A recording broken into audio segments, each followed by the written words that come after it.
Tunaingia vijijini, mijini na hata jijini kukuletea taarifa mchana kutwa. Usiku tunaketi kitako, tunadadavua tukichanganua taarifa na makala muhimu yanayokuhusu wewe na familia yako. Ungana na Bernard Ngozi kwenye Open Forum Political Show kuanzia saa 4 usiku hadi dakika zake kila siku ya wiki kwenye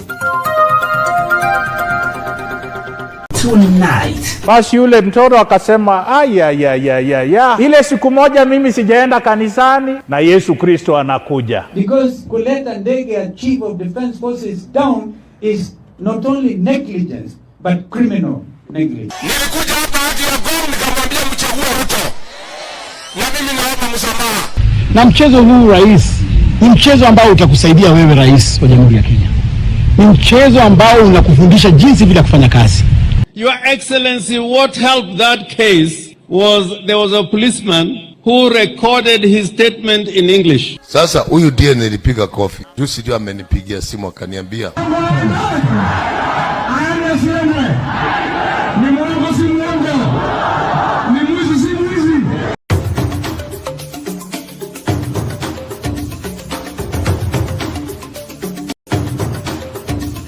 and I really appreciate for being with you and having moment.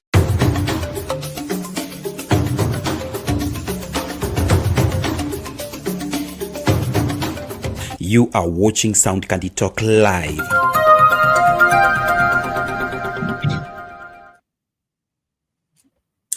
Good day, ladies and gentlemen, and welcome for this an amazing episode, an amazing moment, an amazing time, an amazing hour, whereby this is Political Open Forum Show. And tonight I'm your host Shidizo, and I'll be joining up with other peoples and other patriotic and other member Kenyans will be coming up on set so that we can have the discussion.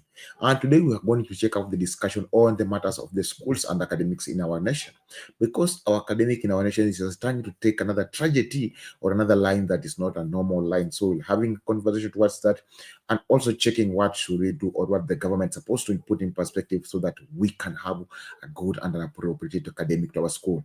We are seeing now the free education that was set up by Kibaki now crumbling down.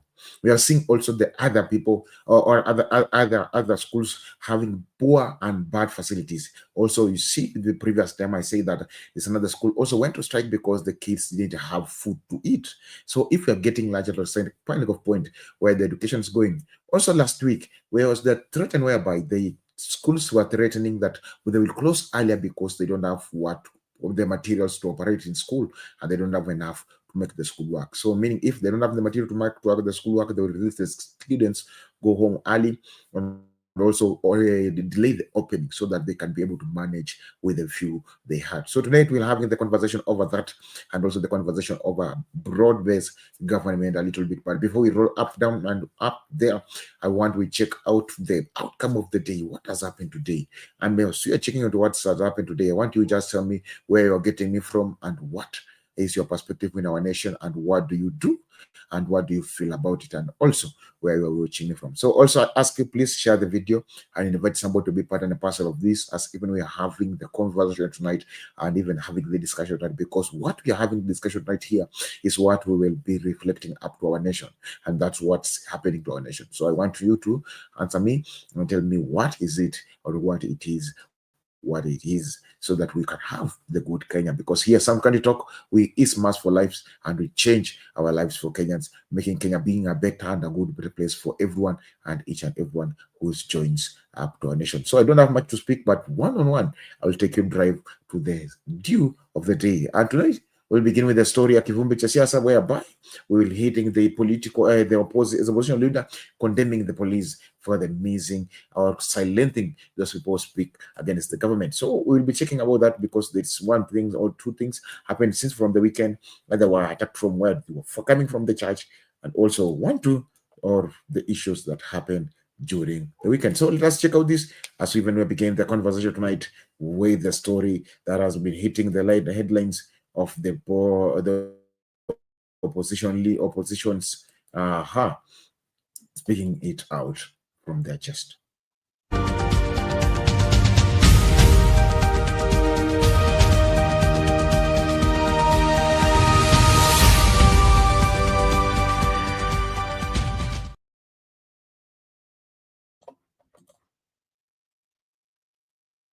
Silence dissenting voices. Speaking at the IPOA offices where they filed formal complaints, opposition leaders raised concerns over how bullets were fired on vehicles belonging to former Kigumo Member of Parliament Jamlek Kamau and former Machakos Town MP Victor Munyaka, while other vehicles were also vandalized in Murang'a on Sunday. Stephen Leto has the details. Leaders from the opposition Monday marched to the IPOA offices in Nairobi to protest what they termed as police officers being used to muzzle opposition voices. Leaders presented before IPOA investigators vehicles destroyed in Sunday's clash in Murang'a. Vehicles belonging to former Kigumo MP Jamlek Kamau and his Machakos counterpart Victor Munyaka bore bullet sports that the leaders told IPOA were aimed at them. The police themselves are the ones that attacked us. All those vehicles that have been destroyed, more than 10 or 15 of them, they have been destroyed by police officers in uniform. They told us to shout totem. And unless we shout totem, they are going to kill us. And they pointed the guns at us, myself and my driver. DAPK boss Eugene Amalwa said the police was being used to try silence the opposition barely 2 years to the general election. And the police are being used actually to create a state of fear and terror in the country. We have a reign of terror, and the police are the ones being used. IPOA Chair Isaac Hassan raised alarm over the increasing cases of police using excessive force, saying it has to be tamed before the country gets to the electioneering period. The unprecedented level of violence that we have seen is a matter of great concern to me. As a former chair of IBC, I think I don't like where it's going. It's going to get bad, and I think we need to have even you guys as the political leaders, perhaps you need to find a way of engaging with your counterparts. The leaders and victims of the chaos in Murang'a recorded individual statements before IPOA as the Isaac Hassan team starts investigations. Stephen Leto, Citizen TV. Cleansy Baraz.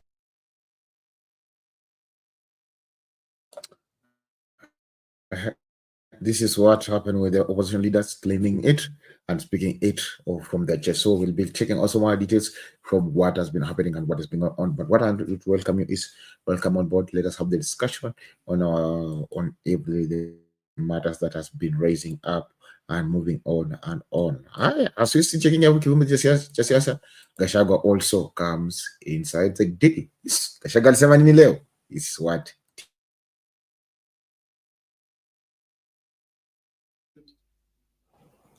And former Deputy President Rigathi Gachagua's sustained push for what his critics have labeled tribal politics came under sharp scrutiny, with the Kenyans living in the diaspora questioning his stance, including deploying his mother tongue language during meetings with tribally mixed audiences.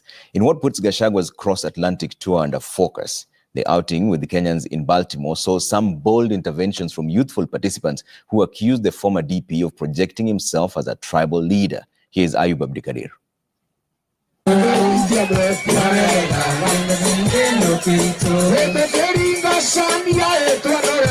His international tour of the United States has been unapologetically local,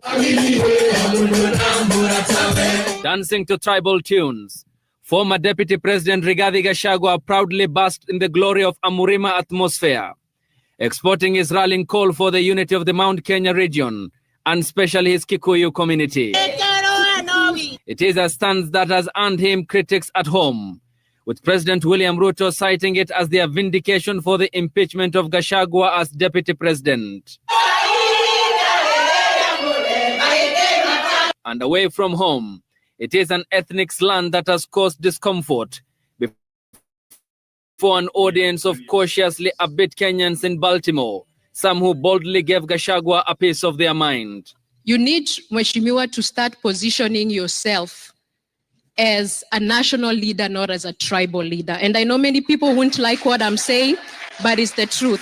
The first mistake that has been done in this event is speaking Kikuyu. Faulting her former lawmaker, Valentine laid bare a label Gachagua has struggled to shed off, both in and out of government, fashioning himself as a regional guarantor. Instead, when asked about remarks he made in Boston, and which placed him at odds with the public. When you destroy this community, you destroy Kenya. We are the drivers of the Kenyan economy. Since William Ruto declared war on the mountain, the economy is almost collapsing because people have stopped paying taxes, people have stopped investing, they are waiting for a new government. I watched a speech about you in Boston, and the speech was a good speech, but there's something you said that Kikuyus took economic, are more hardworking, paraphrasing, economic, we've grown the country. But we have done that because we are a beneficiary of the system of Jomo Kenyatta. If I keep quiet, the people will be intimidated to feel sorry about themselves and who they are. Nobody has given the people of Mount Kenya any advantage. If you want a loan, you must place security.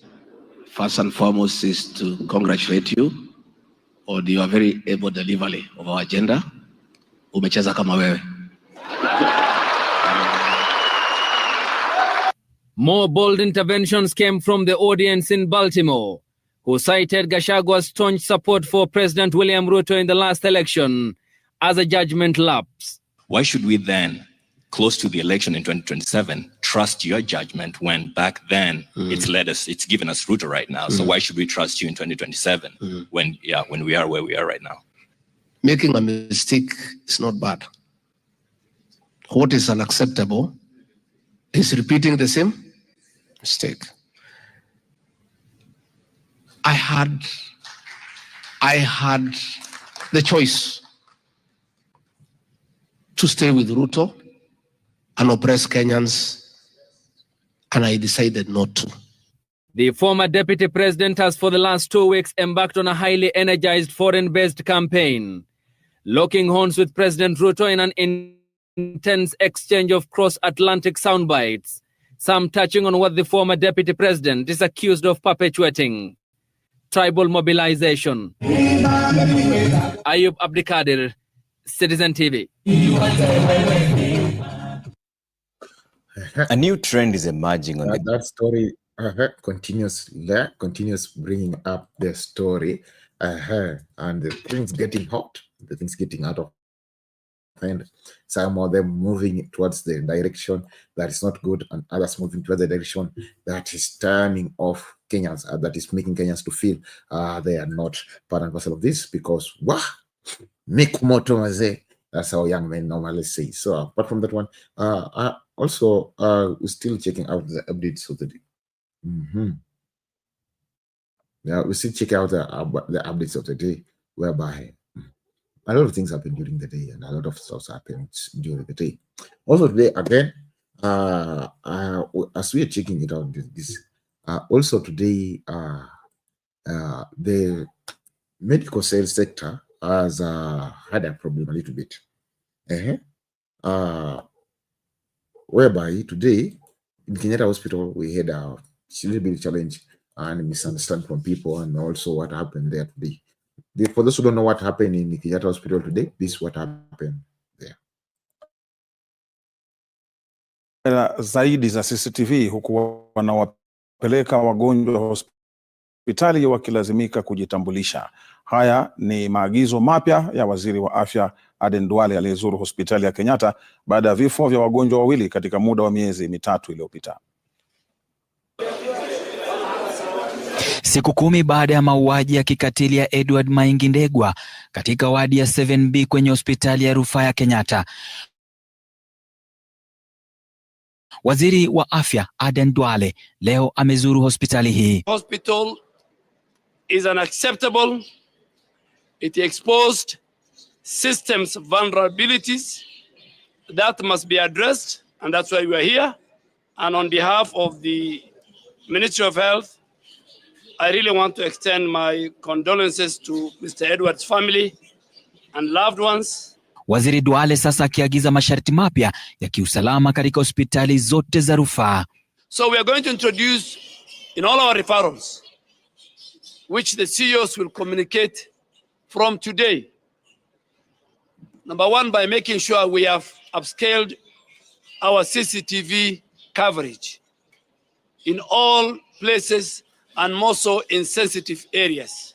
Si hilo tu, sasa kwa wale watafika hospitalini kuwapeleka au kuwatembelea wagonjwa, sasa kuna masharti mapya.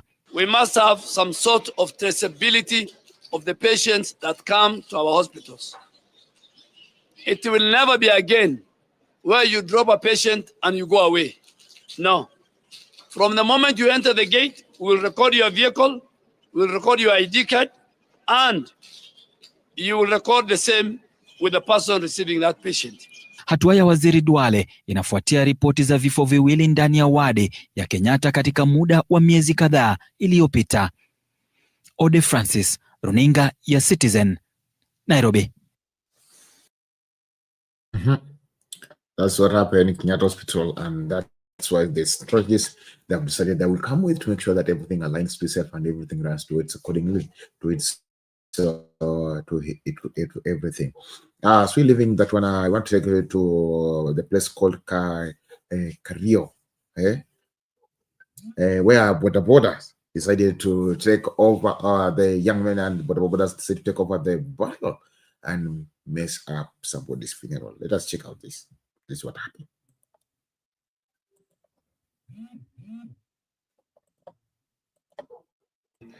Ya kawaida haijarejea. Miezi 7 iliyopita zaidi ya watu 10 waliuawa na wezi wa mifugo, huku mauaji ya kasisi Alois Bet eneo la Tot huko Elgeyo Marakwet miezi mwaka uliopita yaliibua wasiwasi zaidi. Kadete Njoroge alikuwa eneo hilo ambako baadhi ya wakazi walitoroka makwao na hata shule kusalia mahame.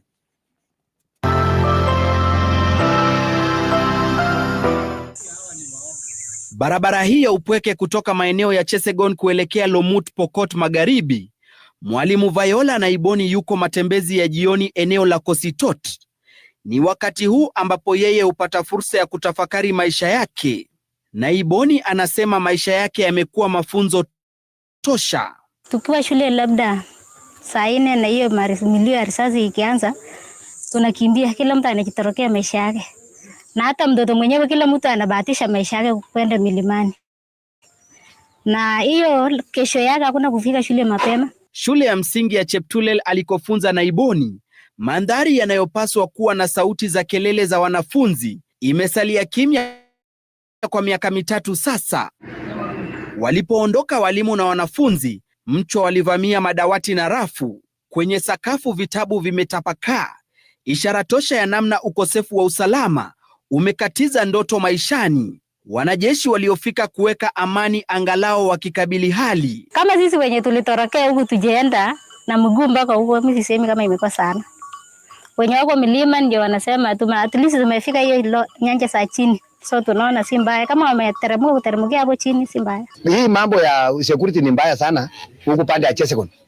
Ndio maana sisi tunaenda tu mpaka hapa kona, tunaachana na kwenda huko sababu usalama ya pikipiki. Waliokuwa wakiishi kando ya shule walitoroka makwao kutokana na visa vya utovu wa usalama, wakiacha nyuma mashamba waliokuwa wakilima baada ya kususia ufugaji kutokana na visa vya wizi. Kuna wakati ambao walinitembelea mimi, sikuweza kulala karibu mwezi 6 mpaka it was normal, mchana na usiku ni kama niko tu kwa duty. I am optimistic that by January we will make the Pokot community will make a big comeback to the Chesekon area and the Cheptulel generally, that place, and that will complete a circle of peace building in the whole place.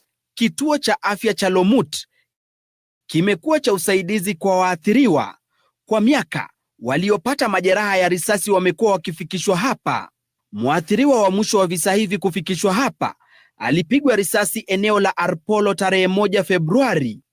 Alikuwa ni NPR, wale wa security wa boda, na alikuwa amepigwa risasi kwa tumbo. Tukaweza kumrefa kwenda Kapenguria ambapo njiani aliweza kuaga. Wahudumu wa afya wanasema wameshuhudia utulivu kwa muda, ila wanahofu kuhusu vituo vya afya vilivyoko karibu na mipaka. Kuna hospitali nyingine kule ambapo iliweza kufungwa kwa sababu ya daktari kuhofia maisha yake, kwa sababu kama NPR anaweza uawa na daktari je. Hospitali ya kimisheni ya Chesongoch ilifungwa tarehe 30 mwezi Mei. Kufungwa kwa hospitali kulijiri wiki moja baada ya mauaji ya kasisi Alois Cheruiyot Bet eneo la Tot Elgeyo Marakwet. Unajua sasa watu watakuwa na hofu sasa, wenye wanalituma wao vijana wao wakuje wa ubiri injili hapa, mtu atakuwa na hofu, anasema sasa nitatumaje, tutatuma namna gani hao watu wengine sasa, na hiyo mmelete mfano mbaya. Hata huyo fata mwenye anatuma hatakuwa na nafasi ama hatakuwa na ile huru ya kuja huko. Hospitali hiyo ilirejelea kutoa huduma wiki jana. Gatete Njoroge, runinga ya Citizen, Kerio Valley.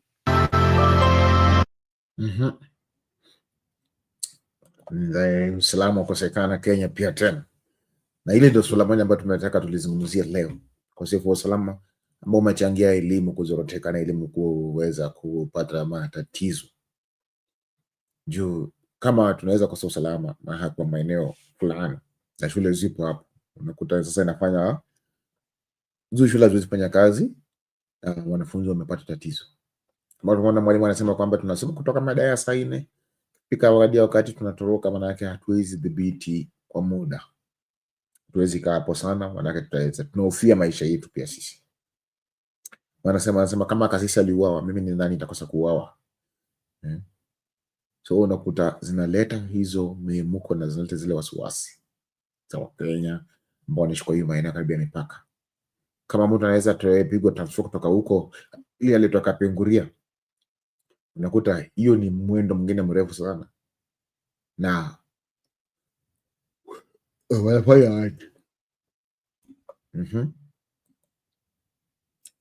Wanafanya aje? At Sound Candid Talk, we provide live UHD broadcasting for church services, talk shows and podcasts, weddings, live bands, products and services launches, webinars and trainings, Zoom meetings, conferences, seminars, exhibitions, and virtual concerts.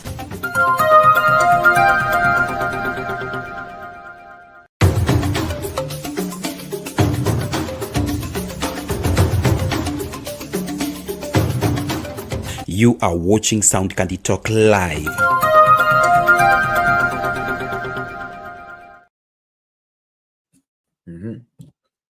Kwa hayo tumeona ambayo yanajiri kwa hizi maeneo. So kwa hivyo tunazidi kusisitiza serikali wafanye hima kuhakikisha kwamba mikataba na maeneo kama haya yanapata usalama wa kutosha. Sio tu tunafanya maeneo kwa sababu tunafanya tu, tunawaacha mengine yanakaa vile yanataka, mengine yanakaa vile yanavyoenda tu, mengine sinzia tu. Tuwazi mwaskari, mnafikiria nini?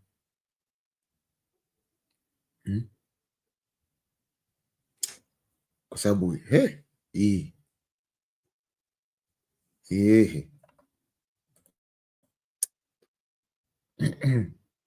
Na wasi tu, wacha tuweze kusimama imara, tuweze kuhakikisha kila kitu kinakimbia haswa kulingana na matakwa ya Kenya, sio na matakwa yetu sisi ama kama matakwa ya viongozi.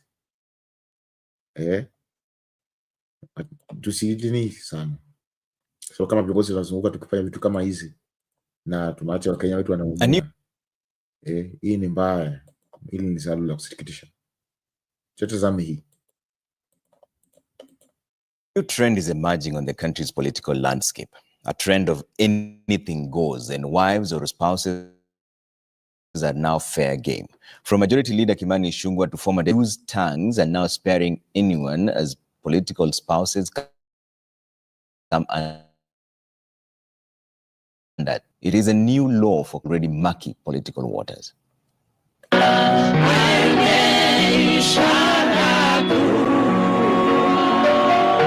In the mighty name of Jesus. They used to be safe from the crossfire of politics, but that now seems to be something of the past, as political spouses now and regularly take missiles and dirty bombs from political players. Remarks by Member of Parliament Kimani Ichung'wah, who is also the leader of the majority party in the National Assembly in Kajiado Central constituency a week ago, opened the window to the dirty laws the early campaign is hitting as manners and ethics take. Bibi yako ni hapo tu amekukalia, kitako umekaliwa, hata uwezi pumua, hata uwezi ongea kama bibi hajaongea. Si unaonanga hiyo mtu akienda lazima bibi aongee kwanza ili apewe ruhusa ya kuongea. Sasa wewe mwanaume umekaliwa na bibi, utakuja kuambia wanaume wengine nini? Tunaambia one time kwenda ambia bibi yako.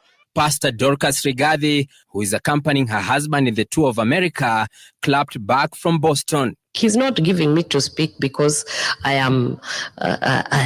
don't know, I sit. How can you sit on a man like this? This is a man who is causing a whole nation not to sleep.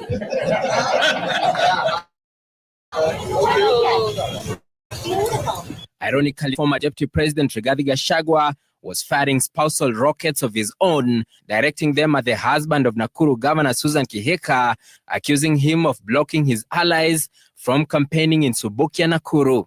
I have talked to the police in Nakuru and they are crying. They are saying the husband of Governor Susan Kihika, called Samburu, is the one who is giving instructions to police. I have told my people and the people of Nakuru to punish him, his wife, one time. Sasa anauliza bwana yangu nini? Wewe Gachagua anakuonea 18. Wewe you are an extortionist. Na pia niambie mheshimiwa Gachagua unikome. Nimwambie aje anikome. Kihika sustaining her stinging comeback in an equally rough shootout. Kwa hivyo kama kuna mahali anataka kupakana mauji agekegwa wa Munyoro, lakini sio hapa. Asijaribu kukuja na hiyo kiherehere yake hapa Nakuru. Akikuja akuje amekuwa mpole na ongee maneno ya maendeleo ama agenda yake na amani, hatuna shida. Kwani huyu bwana yake huyu Sam amefanya makosa gani? Na wewe ukitaka kupigana na mambo ya siasa tafuta Susan. And so ends the unspoken immunity for political spouses as politics now moves south.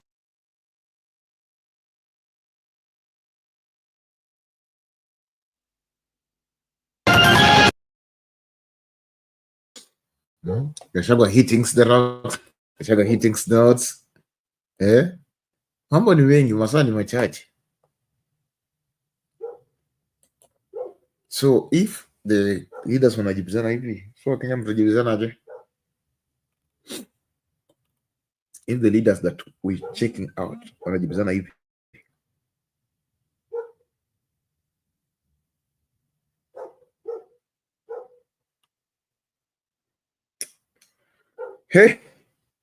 mambo ni mengi. Acha tuangalie drama ambazo zimetokea sehemu ya Machakos. Machakos leo kulikuwa na mbwembwe na mambo ambayo yamezidi kushangaza watu wa Machakos. Leo ya kushangaza imetoka Machakos kwa matanga moja ambapo vijana waliamua kuleta vurugu, waliamua kuvuruga kila kitu. Tazame hii. Kangundo sub-county in Machakos is still reeling from what was meant to be a quiet, dignified farewell for their kin that instead spiraled into a bizarre cult-like spectacle. What began as a solemn church funeral, disturbing turn when a convoy of boda riders stormed the ceremony. The unruly group sidelined grieving family members and clergy and took control of the burial rites in a shocking display that left mourners stunned and horrified.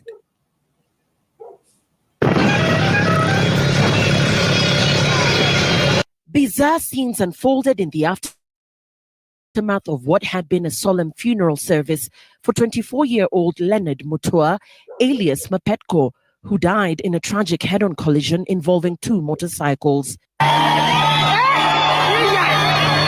After the church service, a convoy of rowdy boda riders escorted the procession, bringing Tala town to a standstill.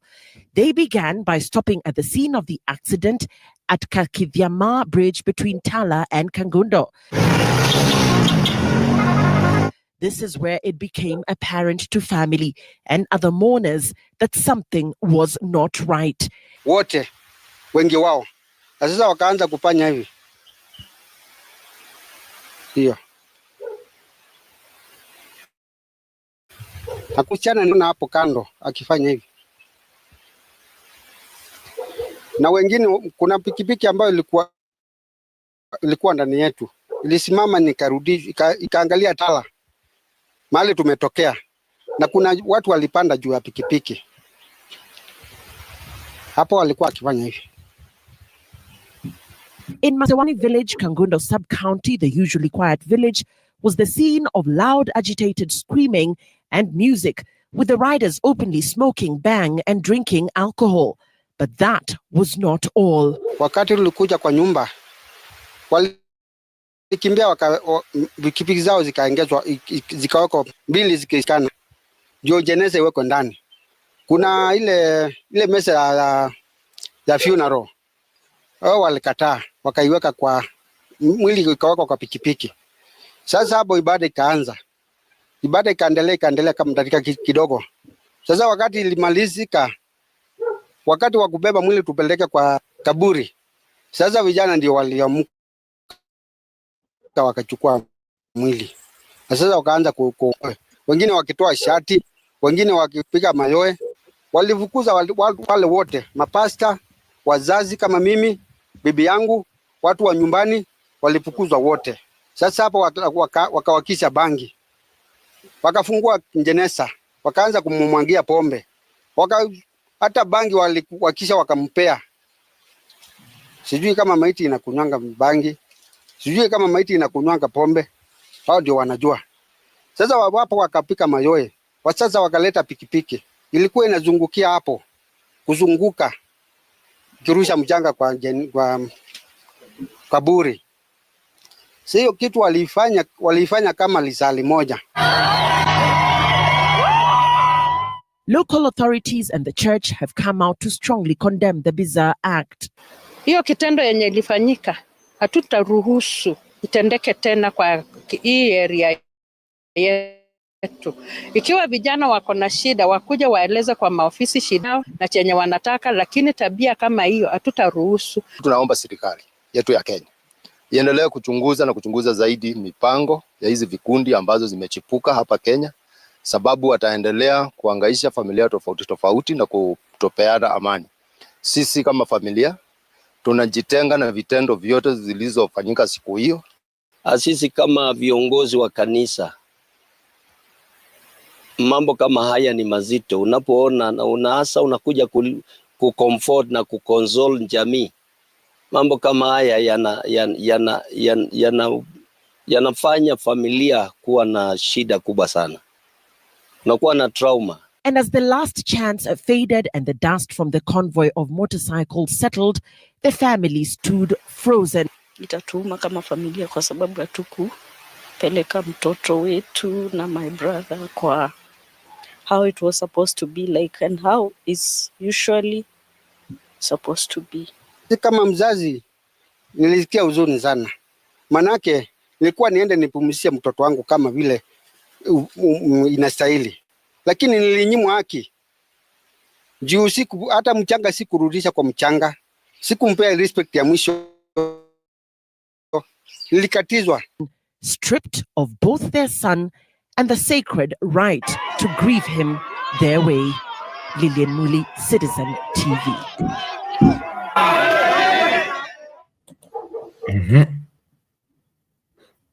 That's what happened in Machakos today. Ndio ameamua kukataa mchezo kama kufanya vile wameamua. Mzazi analalamika kwamba hakupata nafasi ya kumuaga mwanawe. Bila swali la kusikitisha kwa mzazi, manake kuna kila mzazi anatamani mwanae afe, lakini mwanake kisha kufa na ziko kwa njia kama hiyo, inaonyesha taswira mbaya sana kwa mzazi, kwa jamii pia, na kwa wale wanaomzunguka pia. Tukiachana na hayo, wacha turejea kwa mada ya siku, ambapo tunasema leo tunazungumzia masuala ya mashule na masuala ya elimu yetu kijumla na mambo ambayo yanazunguka elimu yetu. Hii ni swala la kwanza ambalo limekumba sekta ya elimu. Wacha tutazame kwa makini na tuweze kulizungumzia sasa kiundani. Language interpreter tonight is Njoki Shege. A dire situation is unfolding in Tharaka constituency, where hundreds of learners are learning in crumbling buildings, dilapidated structures, inadequate sanitation, and risks of attacks by snakes, as well as overall lack of amenities. These are just some of the problems affecting pupils and teachers of 6 public schools in the area. Laura Otieno now reports on the education crisis in Tharaka, confirming the funding crisis in the education sector. A typical day at Kathanga Primary School is filled with the voices of young pupils quenching their thirst for education. From time immemorial, cracked walls, gaping roofs, and an overall state of destitution has been synonymous with this school. Lack of books and blackboards are part of the compounding problems affecting the learners here. Mtoto anaangalia ile masimu yametoboka kwa ukuta. Afuatanei na mambo ya mwalimu, na akisikia wale wengine wakipiga nduru huku nje, mafikira yake hayako kwa darasa. Sasa hivi mwalimu kwa darasa, bumbi iko mpaka kwa magoti. Hata yenyewe ukikutana na yeye akienda nyumbani, unafikiri huyu si mwalimu. Meters away, a similar situation plays out at Kiairanthi Primary School. This unfinished classroom has been partitioned by rusty iron sheds, holding pupils of several grades. A temporary shield from the scorching sun. Their right to quality education, however, is drying out fast. Huko kwetu hata watoto ya kwetu wanauliza, wakienda huko tua wanaulizanga, na huko kwetu ni Kenya hii, wanakaa kama wameenda ng'ambo. In a spot check by Citizen TV, this is the situation across 6 schools in Tharaka constituency, including Gateriku, Gakuyu, and Kavandeni primary schools. Dormitories are not spared. Every evening, the pupils from different schools walk 8 kilometers to River Tana in search of water. Parents also have to deliver 60 jerrycans of water each term. When the sun sets, the pupils remain engulfed in darkness as the only transformer in the area stands dysfunctional. Iliwaka ikaribika na hata ikuwaka wiki moja. Iliharibika, sasa ni kelele huwa inapiga hapo, na kwa sababu sisi hata tujui ni nini inaweza kutokezea baadaye. Watoto wamehangaika sana. Wanasema hiyo tunyumba tumejenga ya matope, upepo inachukua. Sasa tukauliza Kitongo Muriwala, ile darasa amesema atatujengea, inaenda wapi? The Constitution of Kenya guarantees the right to free and compulsory basic education for all children. The Basic Education Act prescribing the quality standards for the same. In Tharaka, however, these are far-fetched commitments. Each day, the rhetoric of education being an equalizer fleets away as the learners fall further into the cracks, almost forgotten by the very system that was designed to catapult them into a better life. Laura Otieno, Citizen TV. Education Cabinet Secretary. Sema nimechelewa, sijui nitamwambia mwalimu nini. Hiyo ni hofu ya mwanafunzi ambaye akona tamaniwa kupata elimu, lakini kwa sababu ya kukosa kitu moja au viwili kwa masuala yake ya shule imekuwa gumu kwake ili kupata elimu. Na unahisi vipi sasa kama masuala kama yanaweza kuwa yanatokea? Unahisi kwamba Kenya tunaenda wapi? Unahisi kwamba hii sekta ya elimu inadidimia, inakufa? Tunafanya vipi? Kama sekta elimu inakufa na elimu ndio nguzo, mlituambia kwamba elimu is the education is the key. Now the key is crumbling, or the key is getting lost. So what is your opinion? Wacha tusikize CS Bwana Ogamba anasema nini kuhusiana na masuala haya, hata kama elimu inawe sekta elimu nayo inazidi kudidimia. Maana pia naye alitoa uzemi wake na akasema kwamba kwa kuzungumzia kuhusiana na masuala yale ya free education. Wacha tuyasikize mia. Parliament alongside his Treasury counterpart John Mbadi last week is now saying that the government is ready to ensure free education is fully funded, adding that the government will look for the required amount of money. Just a week ago, the CS was present as Treasury boss. Mbadi told Parliament that the government had no money to meet the requirements in full. Stephen Leto has the details. Is that coming? It was in Parliament last week that Treasury CS John Mbadi delivered a bombshell on the state of funding of education, saying the budget as currently contained cannot support the needs of learners. If you look at the total budget for the year and you divide by the number of students we have in this country, instead of 22,000, we are funding up to about 16,900 shillings. If we work with 22,000 per child for senior secondary school and the 15,000 per child for the junior secondary school, and we work with 1,400 plus per child for free primary education, you will get higher figures than what is in the budget. Education CS Migos Ogamba at the Jeddah South Monday faced pressure as locals demanded answers. We will look for the money to ensure that no parent is required to pay any money towards that free primary, free secondary education. That is the position. It's not changed. President William Ruto's cabinet throwing itself into a line of confusion at a critical docket, now forced to make a U-turn from shocking revelations they made before a parliamentary committee.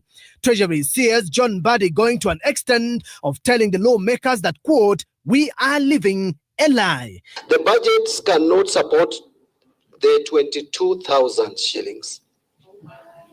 And Honorable Chair, you know it is Parliament that passes the budget, and you can take the figures and calculate. And I say, you see, the problem is we live a lie. Let me put it. From Treasury, there is no money, but across to Jogoo House, the statement is out of context.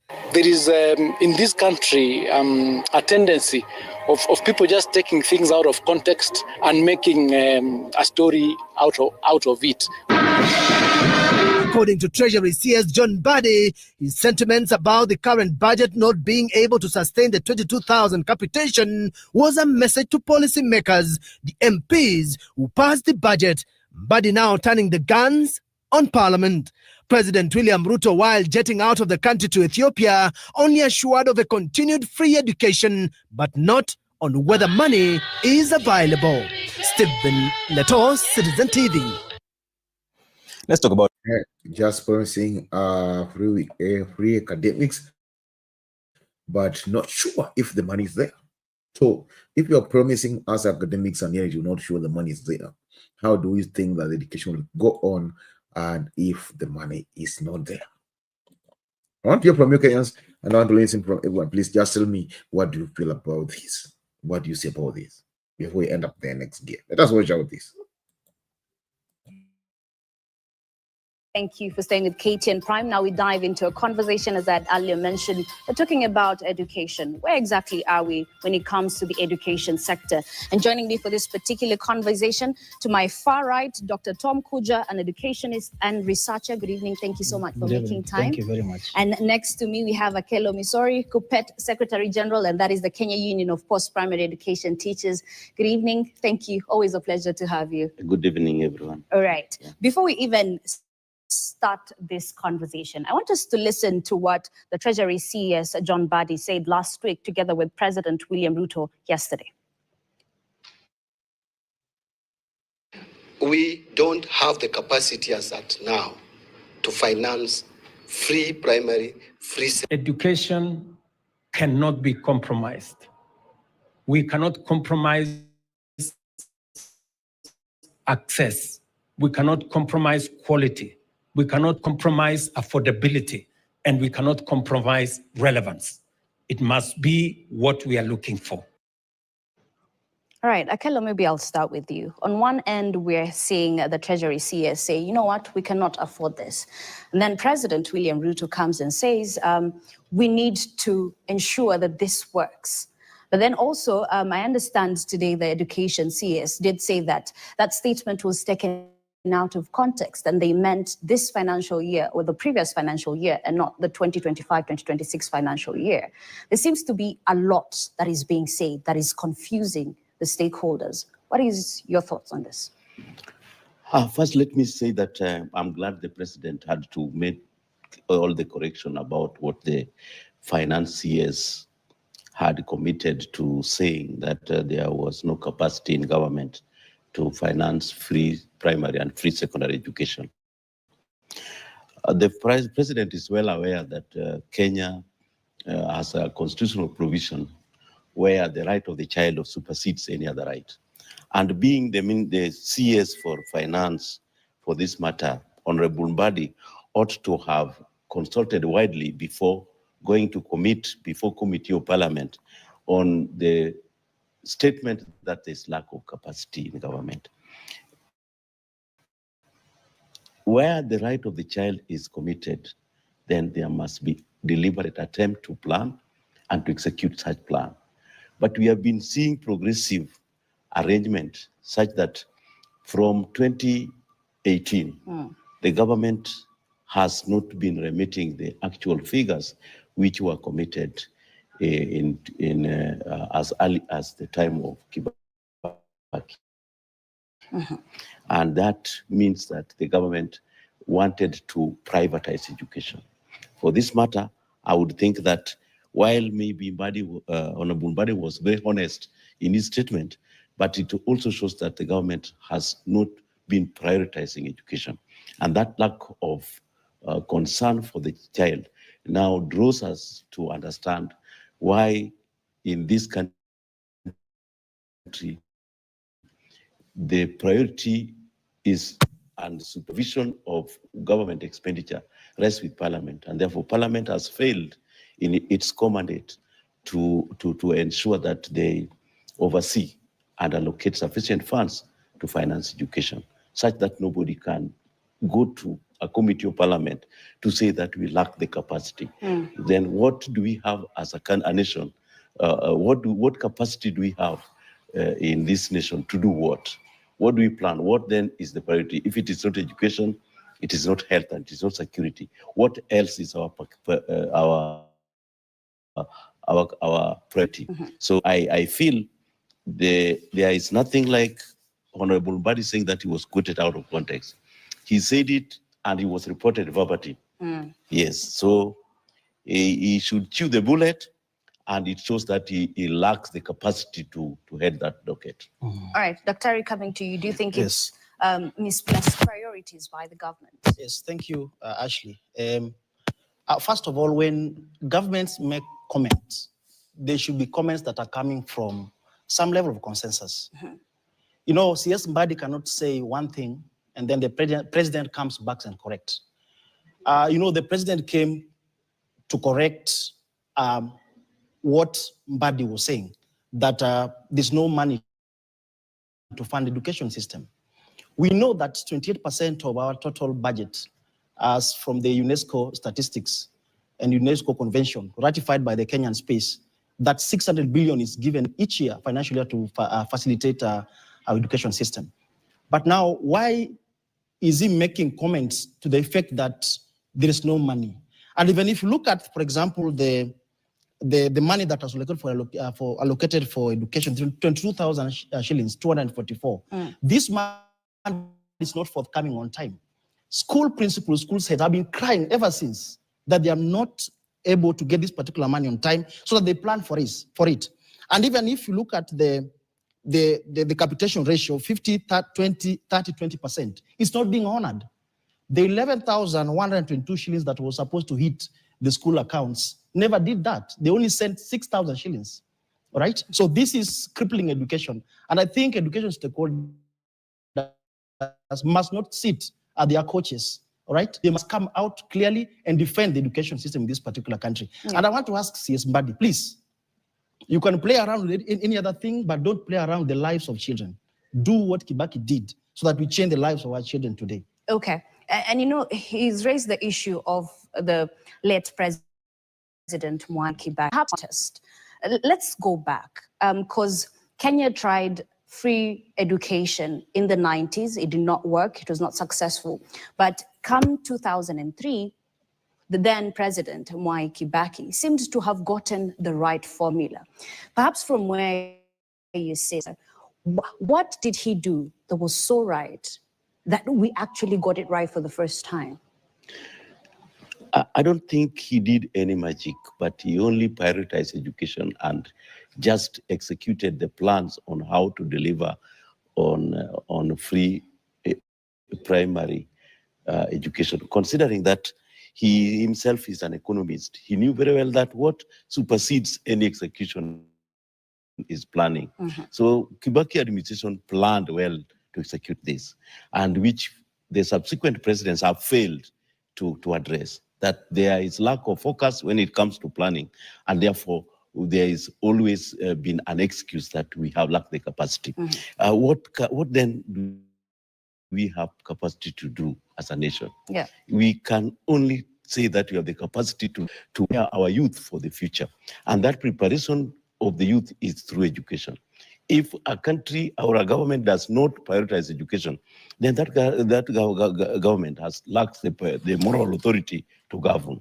And that is what authority Kibaki did. He had the moral authority to govern, and he knew very well that governing a nation which is educated is better than having that nation which is not educated. So I prioritize education. So what I must say must be done 3 times is prioritize education. Then we shall get there. Okay. Yes. Do you think there's goodwill to prioritize? Yes, actually.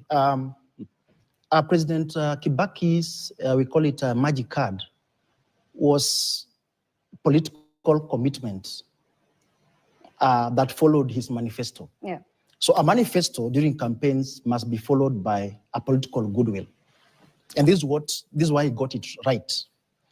Now, when he introduced free primary education in 2003, the capitation that was there, for example, the 1,000 shillings, 1,020 shillings in 2003, this money was coming, right? This money was coming. However, it was dealing with other challenges that included infrastructure, teachers, because now the ratio, the number of students. All right, Dr. Just hold your thoughts kindly. Sorry, there's an issue with your mic and we're trying to fix that.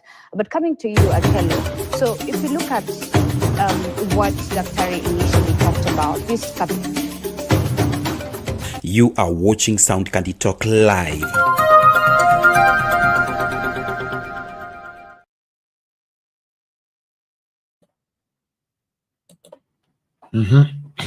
Those are the things that are going on and the things being spoken. Na huku juu sasa sijui Kenya tunapeleka hapi Kenya. I want to just tell me mnaona Kenya tunapeleka hapi.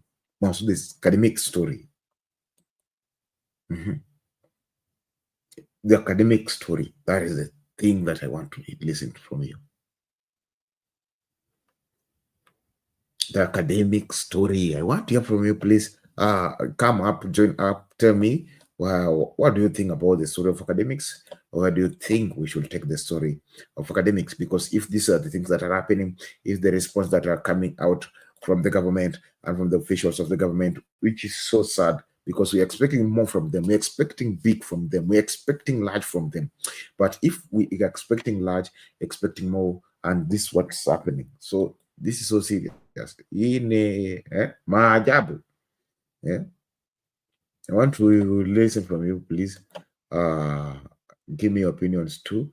Give me your suggestions too. For I want just to get to understand better. I want to understand better. I want to get to know better. For these things are happening, they're happening too fast. And the others getting time to process them. They are too fast. And hey, just want to hear from you. Just want to hear from every Kenyan. Please come on board. Let us speak. Let us have the conversation. As we check it out. Let's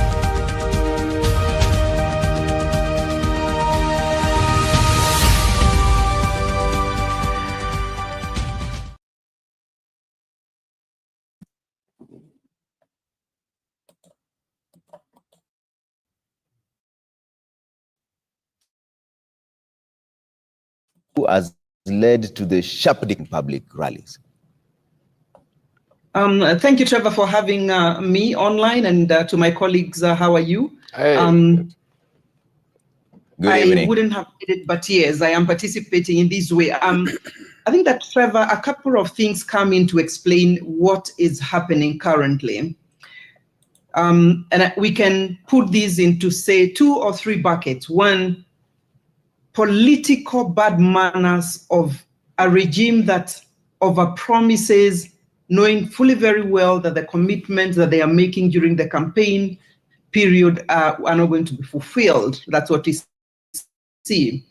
And as if that is not bad enough, when the citizens demand for accountability, we are met with a lot of animosity and a lot of pushback, because suddenly we realize we are cornered, we overcommitted, we are under-delivering. We are diverting attention to things that don't matter. Number 2, when we are caught up with the kind of corruption that you have seen with the current regime, then the best thing we do is throw tantrums around, therefore projecting extreme bad manners.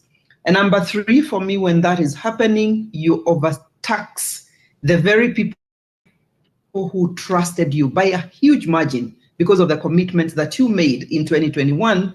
And when the people ask to be allowed to express themselves, they are met with a measure of force that you have not seen in this country before. That quickly deteriorates into some social bad manners to the extent that even people and families who have not been party to overcommitting. I want to make reference to the recent attackation by one Kimani Ichung'wa on the person of Pastor Dorcas, who has nothing to do with politics. She didn't go campaigning. It is the husband, the former second deputy president, who actually was on the campaign to the current president. But when you draw a woman, a family woman, a preacher of the gospel, and you bring her into the kind of bad manners that we heard Kimani Ichung'wa voice, it means you're actually attacking, you brought down politics away from the substantive issues now, and you're actually now bringing social bad manners and attacking people on account of gender. And that, we as women condemn in the highest and the strongest words possible. All right. Trevor? Honorable Pogisio, what is causing this bad manners? Emmanuel Toa earlier on was speaking to us and doing a story, and he called it an unspoken immunity, where spouses and family were left out of the political banter. But now it seems every sphere is causing all this. Well, Trevor, it's not just in politics. In the African, even in the art of war, even if you're fighting your enemies, you always left out the women and the children out of it. If you're really man enough, face the man and leave out the women, leave out the children. But now, I mean, cowardice is coming to play. People are so afraid of their own shadows have come into play. And so they're attacking families, attacking women. I think the worst case, I believe that the worst case of the political cowardice is more personified by one Kimani Ichung'wah, who is actually, let me tell you, is actually the majority leader of our National Assembly. And if I were in charge of appointments for majority leader, I would have withdrawn that name by now and appointed another majority, because that's already embarrassing enough. I was majority leader in Senate. Yeah. And I would have I completely dissociated myself from a majority leader of that caliber, who would go after somebody's wife and try to embarrass that lady. By the way, not only embarrass that lady, but try to embarrass the church. Kimani Ichung'wah has claimed something you cannot believe, that maybe, Dorcas is with another bishop. I mean, already you're make the church look like a child's play. Do you go to church? Do you really want to respect that church? And as though nothing has happened, we move on like he never said anything. In fact, we promote him, we encourage him, we clap for him. Kenyans are very interesting. They even clap for those kind of things. But let me tell you, the world out there has taken it not lightly, not sitting down, not lying down. You cannot. Bad manners has come into this country, and Trevor, I'm very embarrassed that there is some infatuation with displaying credible women in leadership, displaying them as if they were dance girls, as if they were models, and a politician just telling them, if in the days of Sicily, she would have protested. I'm glad. How can you, Sicily, be told, okay, turn around like a turntable. Turn around, we want to see your right, your left, we want to see your behind. All those things are very bad manners. And I want to say here, to those who do that, especially during this so-called women empowerment, it's a contradiction in terms. It's like you're in a slave market of those days ago. So who wanted to buy those ladies? Who is offering, who's bidding for this lady? And that's what we are doing. And I think from now on, I like women of Kenya to say, enough is enough. Okay. Stop displaying ladies as though they were in a slave market. Okay. And so, yeah, bad manners has begun. Men, let's please respect women. These ladies, let's respect them, portray them in their true sense. They're leaders as we are. Don't underestimate them. Okay. But anyway, I just want to say that there is a way in which men in the highest levels of government have accepted this to be normal, and nobody's being held to account. Yeah. And so we need to speak about these things openly now. We respect these people. They are our leaders. They are our ladies. But please don't get into families. Okay. Nobody wants. I would not like to hear somebody speak about William Ruto's wife, Gachagwa's wife, Kalonzo, whatever. Even because let's not bring them into this disrepute. Okay. Okay. Yeah. Let's hold families in some kind of honor. Out of it. All right. Honorable Kirwa, what do you think is causing all this? Because there's some people saying it's a reflection of who we are as a nation, immoral, indisciplined, and largely sexual. Trevor, there are a number of things that we know in terms of organizational dynamics. One of the things is that people copy from their leaders. And at the beginning of time, where beginning of time is the beginning of this regime, it was clear that it was decimating certain institutions. And once you destroy institutions that are supposed to assist in governance, you are increasingly bringing in bad manners. And we say that at that particular time, the destruction of parliament by buying members from the opposition, almost emasculating the very institution of judiciary, and also within the executive itself, making it one-man show was the beginning of bad manners. This is a situation that nobody seems to care about what the institutions are provided to serve this particular nation. And therefore, the utterances by people like Ishungwa and others, and of course, display of ladies in such a disrespectful way is part of that excessive bad manners, where people who, up to the other day, did not have the requisite resources are now leading in terms of empowerment of a people, using resources whose source we do not know, and also behaving as if there is no law in this society that is supposed to be respected. It is clear, Article 10 of our Constitution is supposed to give certain moral bar below which you are not supposed to engage in. And the moment we seem to want to destroy that particular article of the Constitution, we are destroying our society. And therefore, what I'm calling upon the leadership of this country, for the balance of time they are still in town, they should learn to realize that they are here today, somebody else will be there tomorrow. Yeah. Honorable Karaoke, let me bring you back on this. There are those who believe that these are just peers engaging in political banter among themselves, and some of us are just overreacting, because we've seen even in the political rallies, some of the ladies themselves come up to the stage and say, I don't have anyone. Why don't you give me someone here? You'd expect them to protest when they are somehow objectified, and they don't. So are we simply burying our heads in the sand that this is really who we are as a nation?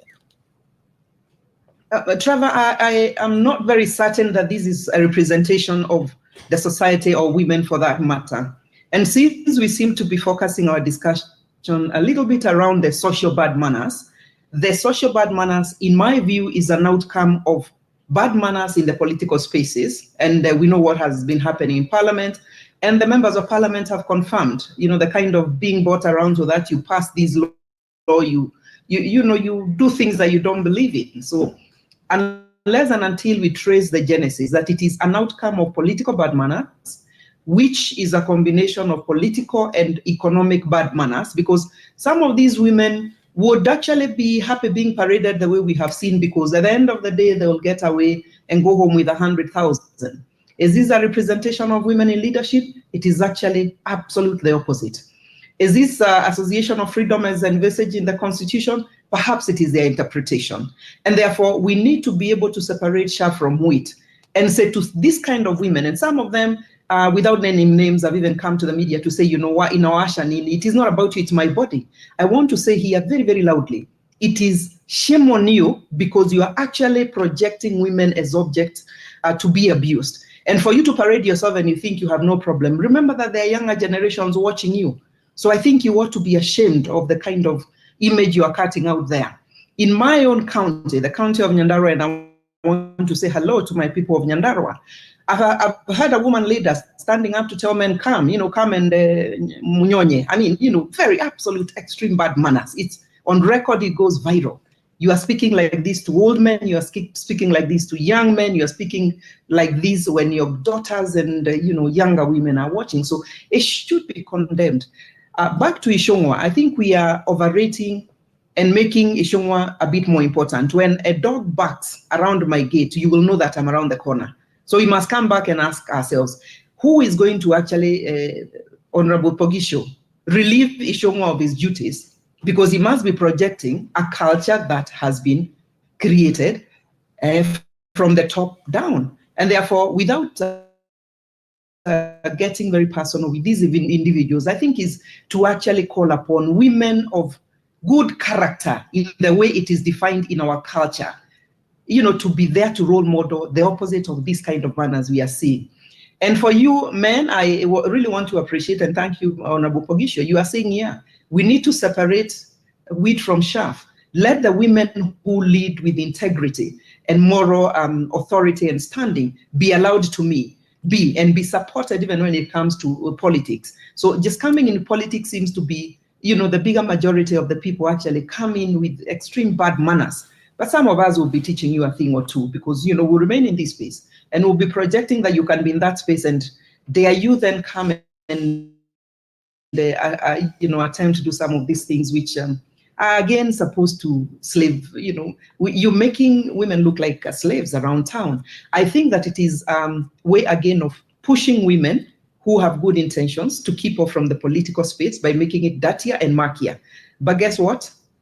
Women who, women of substance will offer themselves as we move forward to come and say, there's an alternative. Yeah. Senator Pogisio, should we take an introspect as a nation into our moral psyche? Because like you mentioned, people can talk about substance for quite a long time, but until they start speaking about sexual content, that is now when the public and the crowd rises up. They're clapping, they're laughing, and they're happy. And you need to excite the crowds. I mean, where do you draw the line? You've been in this political field. Where do you draw the line between actual substance and just excitement for the crowd?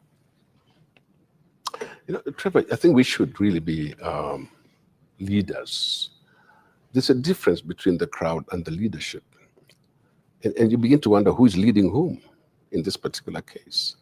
If you don't set the agenda, there'll be no clapping and there'll be no shouting, those kind of things. But when you do it and you make it look like it's an interesting subject, I was watching one of those very distinguished ladies being paraded, being told, this one, if you sleep with this one, you will not wake up. Those kind of, what kind of, and that's a leader with a mother. She's a mother, she's got children, she's got family. And they're pleased. And I ask myself, how much money do you take? How much money do you take to be paraded like that? How much money do you accept? Because the people who are parading you, all they have is money. There's no character. There's nothing else. It's not like they're academics. But they will parade you because they've got money. They fly you out there. And ladies, please, if you can, leaders, you are leaders. We respect you. You are capable of transporting yourself to this place. You're capable of donating your little amount of money and keep your character. We cannot continue this way. Our young ladies, children, are looking up to you, saying, are these the people we're going to emulate?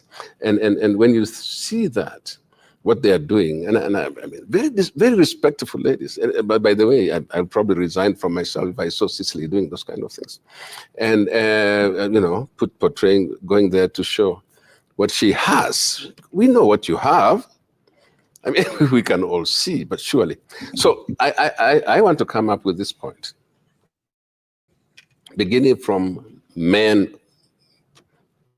We talk about men and leadership. Let's give a chance for people to believe that a woman in leadership is a leader. She's not a model for you. She's a leader for this country.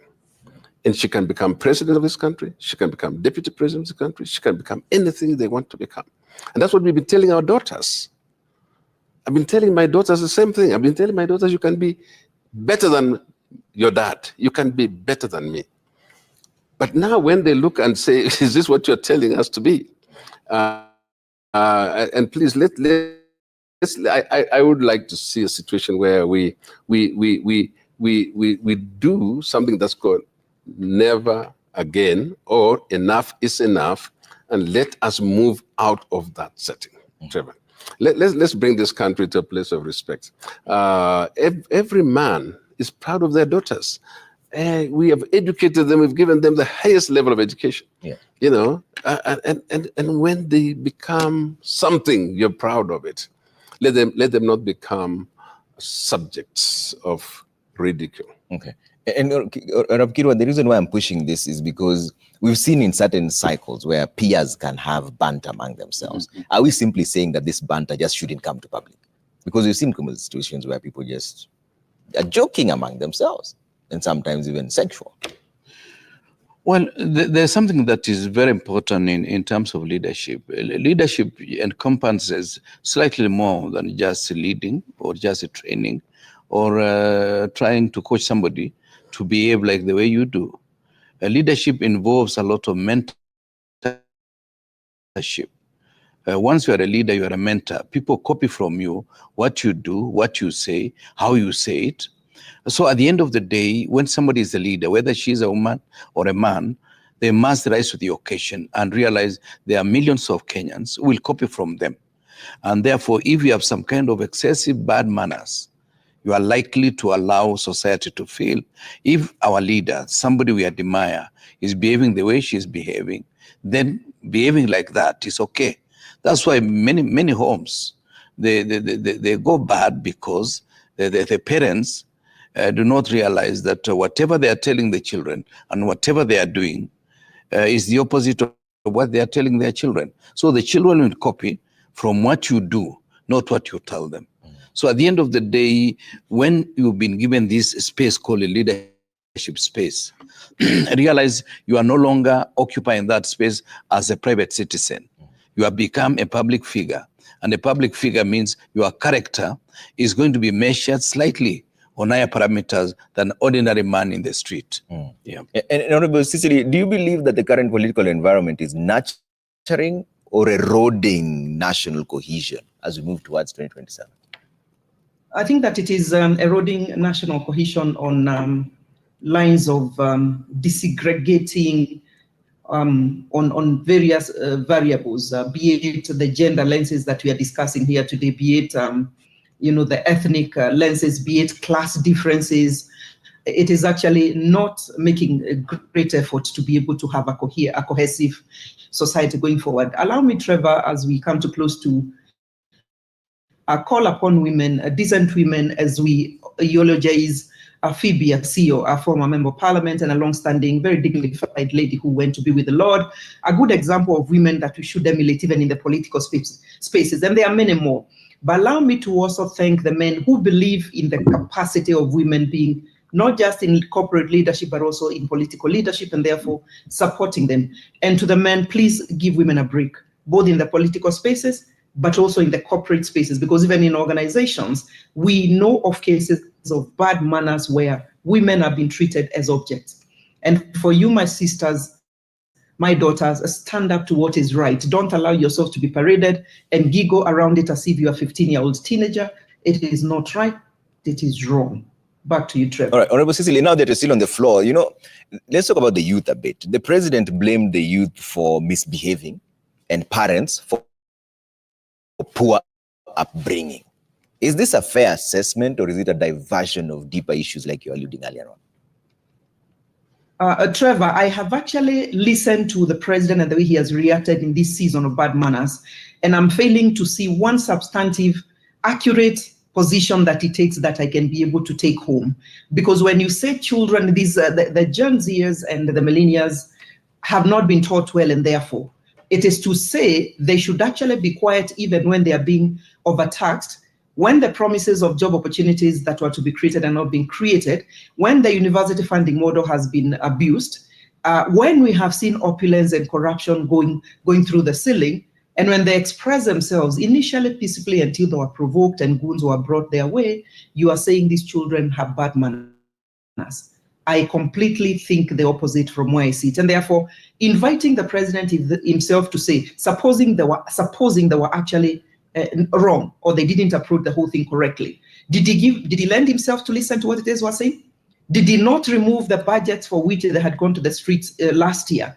And then through Article 223 of the PFM Act, bring back everything back? And that is why the budget for State House, which was one of the biggest complaints, ended up being exactly where the youth were objecting. And therefore, we will take the president very seriously when he also projects himself very, very seriously in terms of listening, but correcting the wrongs that are being put at his doorstep. Not projecting anger, not projecting arrogance, not getting his army to come and actually, attack everybody around. See what happened yesterday in Murang'a. People want to speak. They are not armed. And what happens? They are met with the live bullets. This is the senator of Nyandara, Senator Medho and Karongo, and the other senator of Murang'a. Their lives were at risk. Why? Because we are being silenced, being intimidated. It looks like now being in the opposition outfit is a terror kind of outfit, And therefore, let the children be. Guide them, but role model good manners to them. Don't lie, because next time they're the ones who will be lying as well, Trevor. Okay. Senator Pogisi, do you think the parents have somehow abdicated their duties? Trevor, I really shudder to think that we can blame parents for the way the Gen Z behave. The only mistake parents have done is to give them university education and allow them to learn in their disciplines. Which parent, for example, would have taught their children about the Constitution? Which parent would have taught their children about the budget? Which parent, if you know the average Kenyan parent, would have taught their children about demanding accountability? I mean, these are things that you learn in the institutions of learning. All you have to do is go to a university, and you will be taught that you have to hold your leaders accountable. You need to know a balanced budget if you have to live within your means. But also, there's no parent who would like to see their children finish education and go jobless and still go depend on their parents. I'm thinking we are blaming the wrong people for this thing. Maybe we should arrest all the university lecturers. I mean, all of them. They are then responsible for the kind of things that our children have gone through. No wonder in the past, in the past, the university lecturers, bore the brunt of the security of those days, because these people are not children, and I don't know how long I have to tell you. Gen Zs, millennials, and whatever, they're no longer children. These guys have gone through university. They are very well armed with knowledge, and now the knowledge has become a problem. Bad manners comes when we tell these children or these kids or whatever they are called, these Gen Zs, that you are guaranteed jobs when you finish university. We will be creating hundreds of thousands of jobs, and then you find there is none for them. And when they come out to say we are not behaving well as leaders, then we call them children, we blame their parents, and we want their parents to know that they can be punished for this. I really feel very, very bad when our educated people, people who are showing you what you should do, are being punished for it. These people are telling us that in this century, in the day of digital age, this is the way we should go. You can no longer shoot somebody and think you will not be seen. You can no longer, whatever you do today, there's coverage everywhere. And they're telling you, let's be responsible, accept to be accountable. And so I'd like to see advisors of the government of the day to say, can we have a look at all these things? Let's look at ourselves in the eyes and say, are we going in the right direction? Instead of punishing more people, and I saw the other day they are now being charged with terrorism. And I say that when the real terrorists come, what are we going to charge them with? I mean, if these are the terrorists of today, the guys with the mobile smartphone, they have an umbrella, whatever, they have water, and then they have your flag. And I've said, which terrorist carries your national flag? I mean, you got to know. Anyway, and I'm glad, the courts have dealt with this matter. So let's not push people to extreme. I'd like to see a situation where compassion enters leadership in this country. Let's deal with our citizens with compassion. They are not your enemies. Parents have nothing to do with these kids. They have given them education. And now they can think for themselves. In fact, some parents are very surprised by how these kids, or these people, can hold people to account. Even the parents themselves are shocked because they didn't learn that at home. So don't blame it on the home. Blame it on the universities that they've been to. Okay. Honorable Kiro, do you agree with that sentiment that the parents are the ones to blame? Because the president actually came out and said the police are not trained in parenting. You take care of your children, have us upright citizens on the streets. Well, nothing could be further from the truth, given the fact that either the president himself does not live in Kenya or is totally oblivious of what's happening in this country. What he should know is that we are dealing with a constitution, 2010, that is robust in terms of opportunity for me to make an expression of what I think of the government of the day without let. I'm also dealing with a space of improved technology. And for any improved technology in terms of communication, I ought to be given that express permission. And I'm also dealing with institutions that are teaching us on issues that appertain to good governance, to leadership, and to democracy. And good governance, of course, entails the freedom to think, to decide, and also make informed choices. And when I make that informed choice, my decision and my choice of whatever I've decided should also be respected. So for the president to make that particular statement is misadvising himself and is overshooting the runway in the sense that it is not possible to rein in. How many of them is he going to rein in? The youngest, the oldest GNC now will be in the next election, will be 30 years. So the bulk of the voters are going to be GNC. Almost 80% of them are going to vote in the next general election. And that decision, therefore, will inform the results that will come out after the election. So for anybody to still blame somebody who is 27 years, who is 30 years on the parents, is actually misadvising himself. By the age of 22, by the age of 23, somebody has already decided the kind of future they want to lead. Yeah. Unless somebody has not done child psychology. And I do suspect the president, because he did a bit of education in his earlier days, he should have done something to do with child psychology. And a child ceases to be a child at the age of 18. And in some countries, even at the age of 16, somebody is considered to be an adult. In Kenya today, we have a majority of these people, more than us, who are above 60, who are going to vote in the next election. Okay. And their decision must be respected by all who believe in democracy. Okay. Honorable Cicely, can we really reverse this culture of disrespect in politics, or is this the new norm that we just must learn to live with? From where I see it, Trevor, I think it can be reversed, and it will be reversed in doing a couple of things.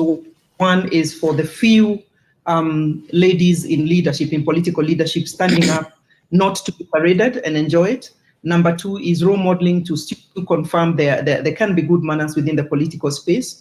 Number three, it is having our colleague, the men in politics also exercising restraint and keeping their bad manners behind the banners. We are not interested in new things they can do what with who.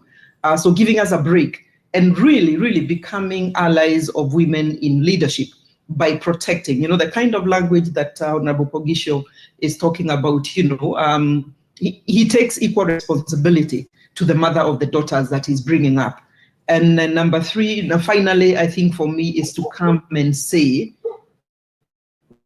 what really, for you, the people who vote leaders in, do you have an equal responsibility to say, what kind of leaders are you going to be looking at for? Is it the women who enjoy being paraded around town and speaking language that is despicable? What kind of leader would that bring beyond getting into office and enjoying the political gravy train and the money that the bucks that comes with that kind of office, as opposed to actually giving you a service? So you, the voters, in 2027, have an equal responsibility to assessing the kind of leaders that really you want to vote for. And finally, is just asking for all of us who shape opinions and our thought leaders, including the church, to speak truth to power when you see these kind of manners, because it is actually going to disintegrate families. And, when we are all quiet, or when we giggle and laugh about it as if it is it is drama. It isn't. So beyond the women coming up and saying, this is bad manners, let's have opinion shapers in other spaces also speak against this. We can't reclaim. It will take a bit of effort. You, the political leaders at the top, please learn to listen. Listen. The most important quality or attribute of a leader today is to listen. Listen. Don't talk even before you know what it is we are looking for. Okay. Trevor? And as we wind up on this conversation, I'll start with you, Honorable Gisio, so that we answer the one question that, of course, with excitement comes anger. And we've already seen part of it now. What is the best way of dealing with the current division and anger that we're seeing? It's almost like a line has been drawn in the sand. 2 term, 1 term. So somehow a lot is going on. What is the best way of dealing with that division and anger as we go into the electioneering period? Trevor, the very, very interesting thing about what you just said is that there is a political divide. There is the leadership in government and the leadership outside of government, and that division has to be there. So what I don't get to understand is that if I say 1 term, okay, you say 2 term, why is my 1 term more painful than your 2 term? I mean, here's a situation where you can actually agree, said, okay, I'm going to push my 2 term, I'm going to push my 1 term, and we coexist, isn't it? What is the problem if I call my friend Kipruto Arap Kirwan cousin? Why don't you find another relationship that you can throw at people? Why would it be painful to you? And I think we can coexist. Okay, we have cousins on one side. Why can't we have uncles on the other side? Why can't we have nephews on the other side? So that we don't have to have this level of acrimony. So that exists in politics today. Let's keep it that way. It used to be in the period up to the 2010 Constitution. We had bananas and then we had oranges. And it is easy to coexist. Just stay with your oranges, I stay with my bananas. And let's see who gets more votes. I think that's what democracy should have been. That's really what we should be getting into as a nation. So let's not make this thing look like Kenya is at war in a sense that if I don't like your 1 term, if I don't like your 2 term, you are my enemy. And I must therefore punish you for that. I mean, that's not very good. And I think East Africa has come out, in my view, as becoming the most intolerant to opposition. And it's not just Kenya. I think this is East Africa. You go to Tanzania today, you go to Uganda today, you go to Kenya today, it looks like it's wrong to oppose what exists. And yet, this country is respected, is known to be a more democratic country. We have, I think, the best constitution you can have to survive in. So let us, I do believe that this idea of competition in a democracy, Kenya can sustain it without having to feel like if I am rejected, isn't it? Okay, so I ran for senator last in West Pokot. I didn't win. The guy, I've never had to go and fight that guy, his family, attack his children, whoever is there now today. I mean, why do we make it look like it's a life and death, and that there's an entitlement? The biggest problem with our politicians is we don't know how to deal with rejection. If rejection comes your way, you don't know how to deal with it. And we don't know how to get angry without killing or whatever, punishing people. Yeah. But there's a perception that the rejection is unjustified, that my votes were stolen. Well, I'm saying we must accept. If rejection ends up showing the results that you are not the one who has won. So I would like, for example, to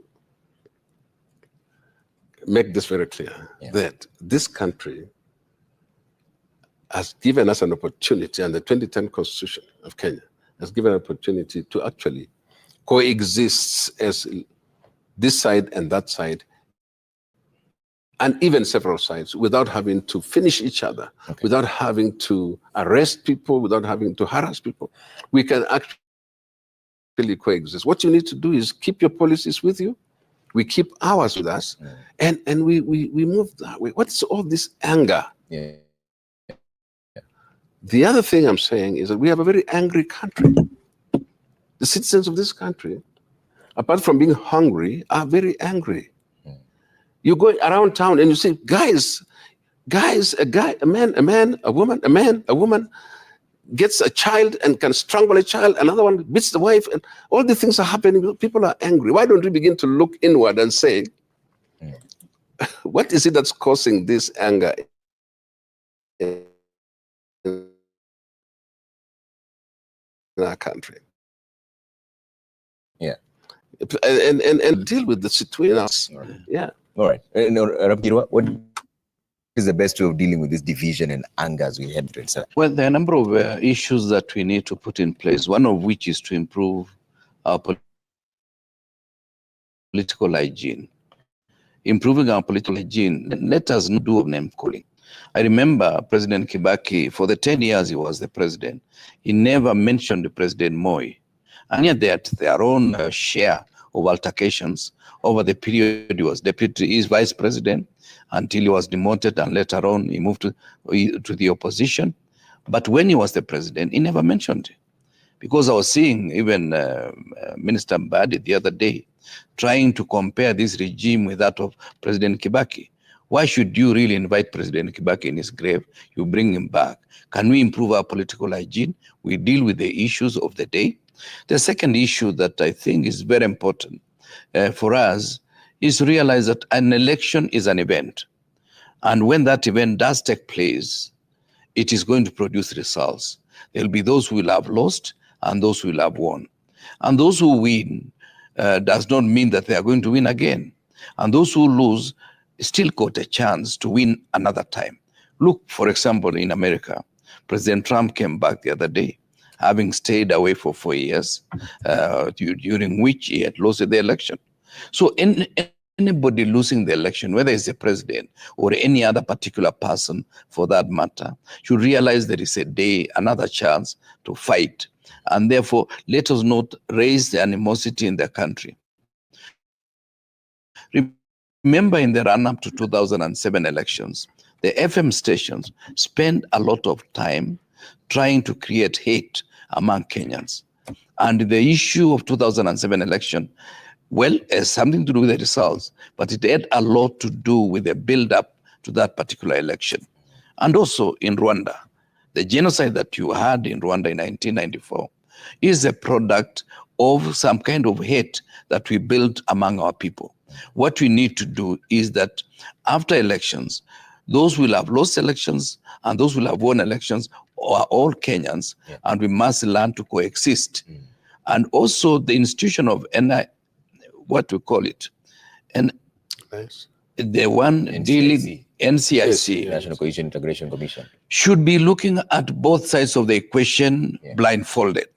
They should not be saying somebody in government can say something and get away with it, or somebody in the opposition can say something that is not tenable and get away with it. They should be actually more strict, more vigilant, to ensure that this space, we create good atmosphere for coexistence. Okay. And finally, Honorable Cecily, how do we deal with this from your perspective? This division and anger that we are seeing now. Trevor, three things to the political leaders, the ones who are actively in the KK government, and to us who are in the opposition. It is good to do exactly what Rapkirwa has said. Let us be careful that our words are not going to be fueling a movement that can burn country. Let's be careful how we position this. The way to do it is actually to be factual. When we want to whip the emotions of crowds, let's also be issues-based. And to you, the people who are sitting in office now, government, please know that there's a constitution 2010 we all voted for, including yourselves. And if you didn't do it, unfortunately, the majority took the day. Exercise fidelity towards the Constitution.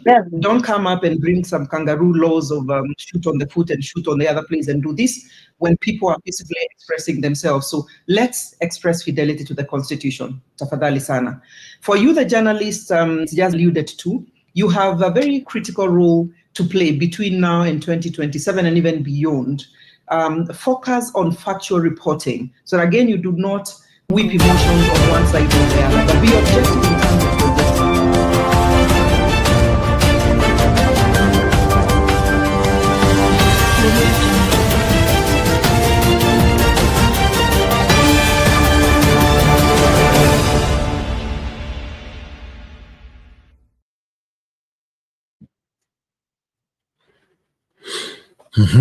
We have listened much from the conferences from Kenyans from every point, and I see with me inside the studio, Jakindu is joining me up, and I appreciate so much. And I really thank you for those who are still giving up their comments and for those who are still sharing their opinions too, because their opinions matters too. They are good proofs so that we can have the conversation together and we can still continue talking together. And we still have checking about the story of education, because education is getting to a better place. And of this is because of the politics and everything that is running out, everything that's running. I want to listen from you. Tell me your opinions too. What do you feel that the government should do so that education will be running a great and good perspective and will be good? So I want to listen to Jakindu Bay as we are going on. Jakindu Bay, how are you?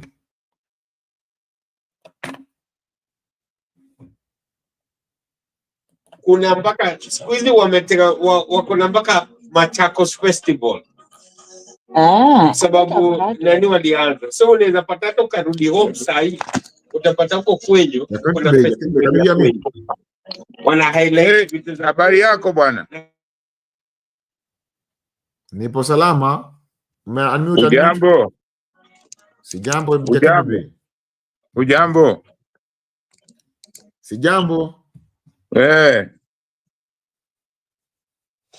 Sasa bwana, mimi nataka kusema tu kitu kimoja ambayo sikuwa nimesema jana. Nilijaribu lakini nilikuwa late. Niliingia late. Nataka kusema kwamba wale watu ambao wanawika kila siku naona wakimwambia Sifuna anyamaze. Mimi nawauliza, unawezaje kuwa secretary general wa chama nyingine na unaenda kupigia debe chama kingine? Hiyo nilionekana wapi? Sifuna ni secretary general wa ODM. Kwa hiyo lazima wakati wote apigie ODM debe. Mtu asitegemee kwamba anaweza kushangilia chama kingine. Ndio maana nasemaga kila siku kwamba hizi vitu tunajaribu kuiga, hatujui maana ya kuwa na multi-party, hatujui maana ya demokrasia ya kizungu, hatujui maana vyama vingi, hatujui kabisa. Kwa sababu kuwa na vyama, wakati mko na vyama vingi, chama kingine kikiwa hata kwenye mazungumzo ya kufanya yani wakishirikiana kwamba wanaunda serikali, huwezi kuona moja anazungumza juu ya chama kingine ndiye anaipress, hata press chama chake. Lakini hii yetu ni watu ambao wamekosa mwelekeo. Kila mmoja, hata mkiwa kwa ushirika ya kwamba mnashirikiana kuform government, kila mmoja anazungumza kwa kanuni ya party yake. Akizungumza popote ata praise party yake.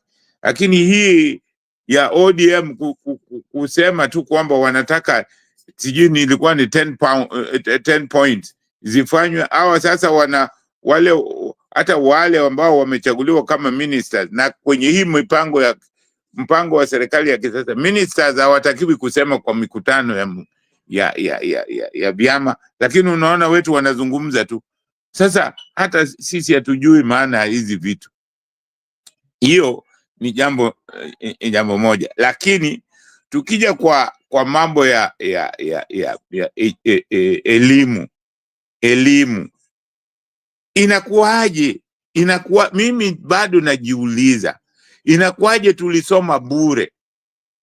Wakati ule wetu tulikuwa tukisoma, mbona tulisoma bure? Kwa nini wale watu ambao walisoma, ambao wanakuja kwa serikali, kwa nini wanavunja hizo?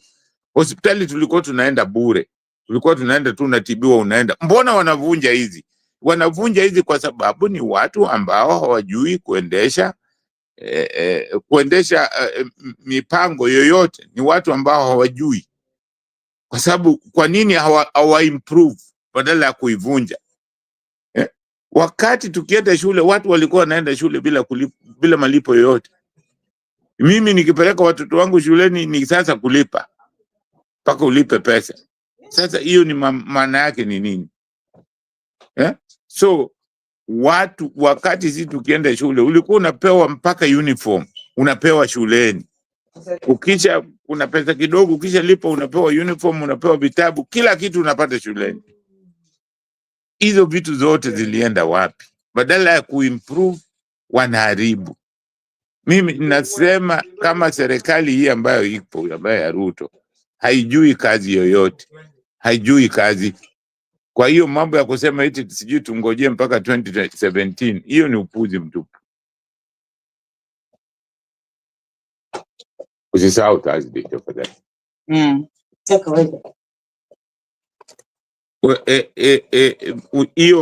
Hiyo ni kitu, ni jambo ambalo mimi naweza kusema ni kwamba isiyo na tija hata kidogo.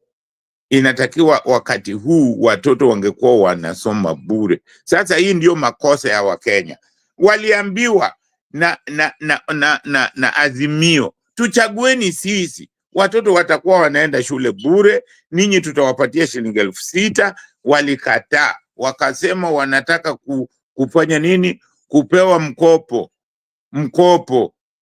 wa 500. Sasa iko wapi?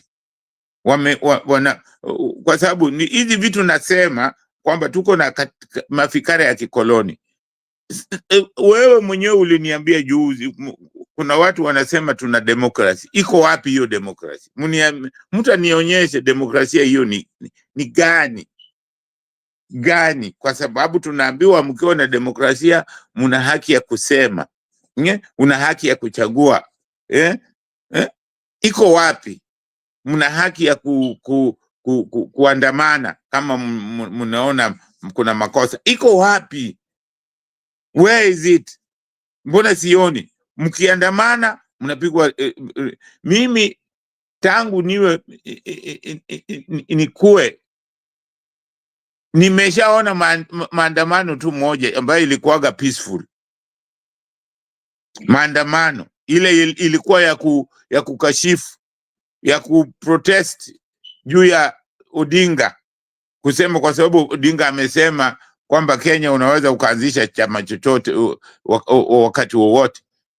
Hiyo ndio demonstration nilikuwa nikionaga wanafanya kabisa, ambayo serikali ilikuwa inakubali ifanywe. Hiyo serikali, hiyo maandamano ambayo inaongozwa na wanachama wa KANU na watu wa serikali, hiyo ilikuwa haina shida. Lakini maandamano yoyote, mimi sijaona maandamano yoyote ambayo ni ya amani. Sijaona. Maandamano zote zinakuwaga za amani, lakini polisi lazima wachafue. Sasa hii ya serikali, kwa sababu walikuwa ni wao, hawachafui. So mimi kitu ninachosema ni kwamba sioni kabisa uzuri wa hii kitu tunaambiwa eti demokrasia. Sioni kwa sababu sioni tofauti ya hawa na wale wanyanyasaji wazungu. Sioni. Wazungu walitunyanyasa hivi, walikuwa wanatupiga na tear gas, walikuwa wanapiga na bunduki, wanawamwagia maji, yani wakatili. Na hiyo ndio hata sisi wenyewe sasa tunakuwa watikatili kwa watu wetu kwa mambo ambayo hayafai, ya ovyo ovyo tu. Badala ya kupiga marufuku mambo ya kwamba tangu leo sisi hatutafanya haya maandamano, sisi tutakuwa tunafanya maridhiano, yani kusikilizana, kukaa chini, kuzungumza. Hiyo ndio tabia yetu ili tupate suluhu. Lakini hiyo yote tumeacha, tunafuata tu mambo kizungu. Tunaambiwa pana, lazima muwe na vyama vingi, na tunakubali bila kuangalia mazingara yetu ni ya namna gani, mila zetu ni za namna gani, tabia zetu ni za namna gani. Tuchukue lipi? Tunachukua tu tukiambiwa basi hiyo tunafuata. Hiyo ni mambo ambayo hayatatusaidia. Asante sana. Asante Jakindi Bey kwa maoni yako. Nazidi kuwashukuru Wakenya wote ambao mnazidi kujiunga na sisi. Na tunazidi kusonga mbele pamoja tunapotamatisha pamoja. Na naona kweli muda wetu umeenda sana, na muda wetu umetupa kisogo. Jakindi Bey, kabla tufungache, ningependa tu tuelezee kiufupi. Unahisi mikakati gani ambayo serikali imeweza kutoa ambayo ilikuwepo ambayo iliweza kufadhili masuala ya elimu na kuwa na madarasa mazuri na kuwa na amani kwa maeneo ya yote ambayo yana elimu na yana huduma za serikali ili ziweze kuendelea mbele kwa vizuri? Mimi naweza kusema wakati nilienda shule, shule nyingi zilikuwa zimejengwa na serikali ya kikoloni. Zilikuwa zimejenga hizo shule. Na mimi naweza kusema tu tangu serikali ya kikoloni toke, mimi naweza kusema ndio kuna shule zimejengwa, lakini hizo shule vile zimejengwa sio standard ya ile mkoloni alikuwa akijenga zile shule. Unaona, nilikuja ni mijengo hiyo ambayo ilikuja kujengwa baadaye baada ya uhuru. Ni mfumo ambayo ilikuwa inajenga mashule ambazo ni hafifu. Hata wakati Moi alikuja na hii mambo ya harambee, kujenga shule kwa sababu ya harambee. Shule nyingi zilijengwa lakini hazikuwa katika zile standard ambayo mkoloni alijenga zile shule. So naweza kusema kwamba mimi kwa maoni yangu, tangu mkoloni aende, tangu tupate uhuru, mimi sijaona kitu, kwa maoni yangu haya, sijaona kitu ambayo sisi tumefanya kama Waafrika ambayo ni ya standard ya juu. Sijaona. Vitu vingi sana tumeacha zimeporomoka, zimedoroka, yani hakuna improvement yoyote tumefanya. Ukichukua kama hapo Nairobi, ukichukua kama pale Nairobi, kwa sababu zamani, mimi sielewi, zamani tulikuwa na masomo ambapo mtoto alikuwa anaenda shule kama ni mtu ambaye anajitambua. Saa hii mtoto anaenda shule mtu ajitambui. Tunaambiwa hivyo ndivyo mtoto anatakiwa aende shule. Sisi tulienda shule kama sisi ni watu ambao tunajitambua. Tulikuwa tunaambiwa uweke mkono wako ushike sikio upande moja. Ukishika unakubaliwa shuleni. Kama usiposhika unaambiwa urudi nyumbani. Na mimi sikuona makosa ile ilikuweko. Sasa sijui kama ni ujuzi, labda na wakati huo tulikuwa na shule ambazo zinafundisha technical schools ambazo zilikuwa zinashughulika na mambo ya ufundi peke yake.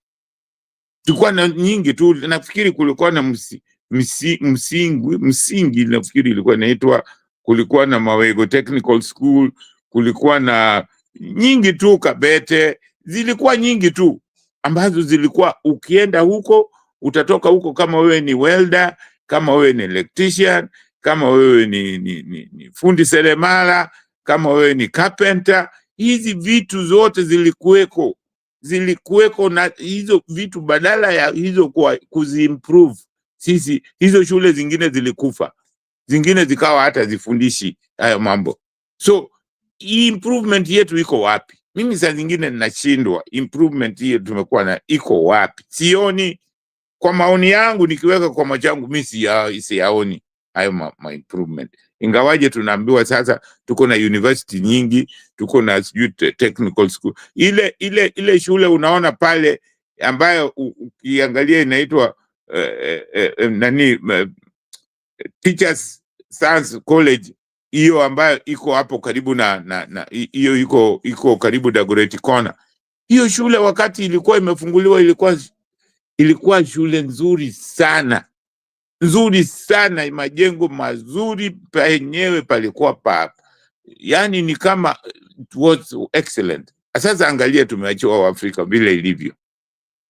So mimi sioni vile sisi wa Afrika tuna improve vitu, na hiyo kitu inanifanya nitaende mahali pengine tofauti. Unaona, kwa nini mimi najiuliza, kwa nini sisi tuko na wasomi, watu ambao wanaweza kufanya kazi, lakini ikifika kitu kama tuseme sasa ile kujenga airport, tunaambiwa sisi hatuwezi kujenga, hatujui hata kumanage hiyo airport, na hiyo airport hatujui kumanage namna gani. Na ukienda hapo Adani, kama Adani akichukua wale wanaandikwa hapo ni Waafrika, ni sisi wa Kenya. Mbona hatujui kuifanya hiyo kiwanja ni hiyo ni yetu sisi wenyewe, tutoe pesa zetu ili hiyo pesa, faida ambayo inapatikana hapo iwe yetu? Mbona tunashindwa kuendesha hiyo, na mtu mwingine akija akituandika tunafanya kazi vizuri? Ikawa ni yetu, tukijua hii ni yetu, hatufanyi kazi vizuri.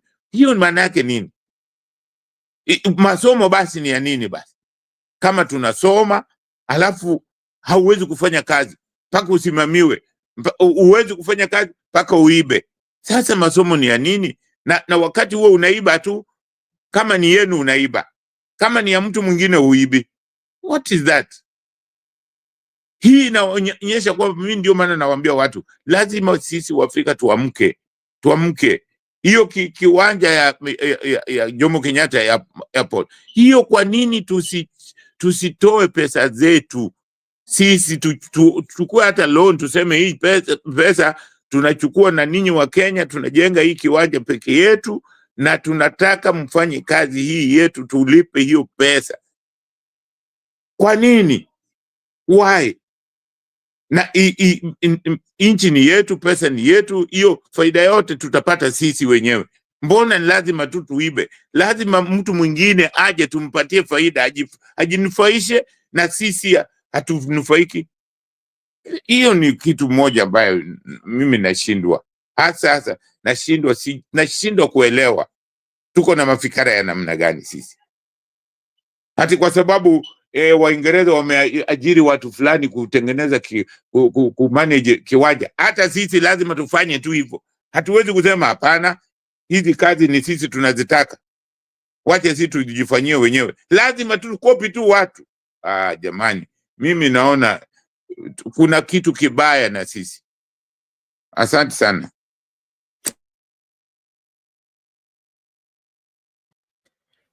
Jakindu, asante kwa maoni yako.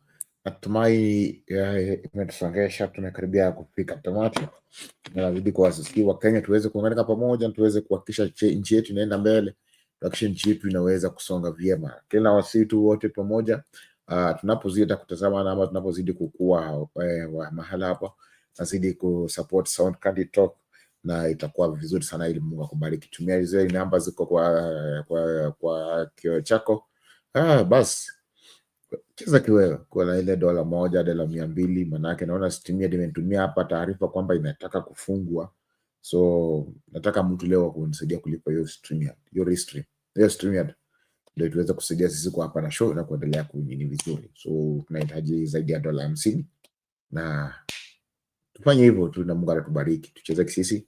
Namba ndio ya Bernard ya pale, hiyo the +254 718 454 itakuwa vyema sana. Mungu atazidi kubariki, atazidi kuongezea sana. Na nashukuru tu ambao mmefanikisha makala ya leo, manake mmekuwa sehemu ya hii makala, na mmehakikisha kwamba hii makala hayaendi tu hivyo, lakini yameweza kufikia watu. So nawazidi kuwakumbusha na kuzidi kuwasi, hata tunapozidi kuwa na makala kama haya, pia kesho na makala mengine zaidi nazidi kuzungumzia kwa nchi yetu. Sawa, nazidi kuwakumbusha kwamba tuhakikishe kwamba kila chochote ambacho tunaweka kiweze kubaki pale pale, na nazidi kuwakumbusha kwamba pia tena tunazidi kusaidiana na kuweza kusongesha injili mbele. Kwa hivyo sasa hakikisha umetumia watu zaidi ya 20 hii video, na waambie wakaweze kuitazama pia, na kaweze kusubscribe na kaweze kushare, na itakuwa vyema sana, ili pia na sisi tuweze kujulikana na kuweza kusambaa kwa kila Mkenya, ili pia naye aweze kufahamuka kama maoni yake. Maana kuna wana wengi ama kuna Wakenya wengi ambao wana wanapitia changamoto moja ama nyingine na wanahitaji msaada wako kama msaada wangu tunapoongelea hivi.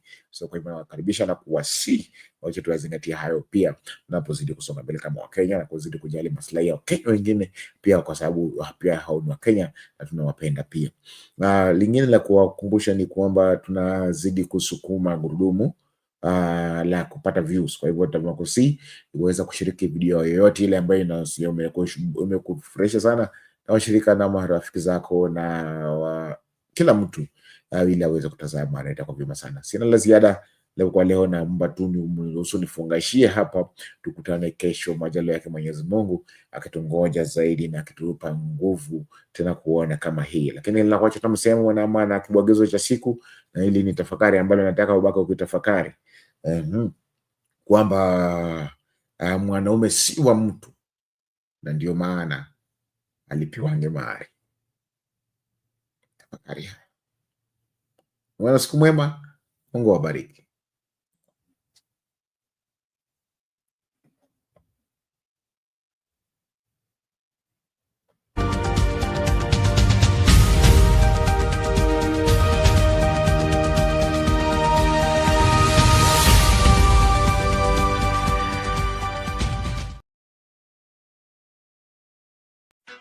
You've dreamed about the perfect wedding, the dress, the vows, the happily ever after.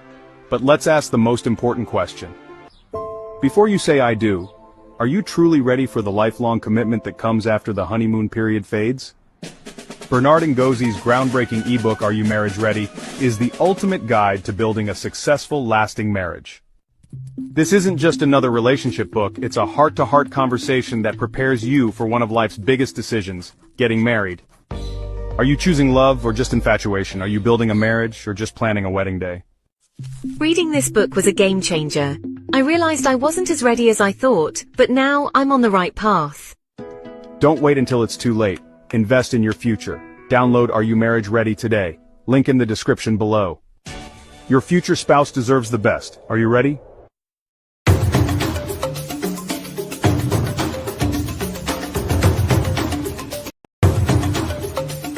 Tunaingia vijijini, mijini na hata jijini kukuletea taarifa mchana kutwa. Usiku tunaketi kitako, tunadadavua tukichanganua taarifa na makala muhimu yanayokuhusu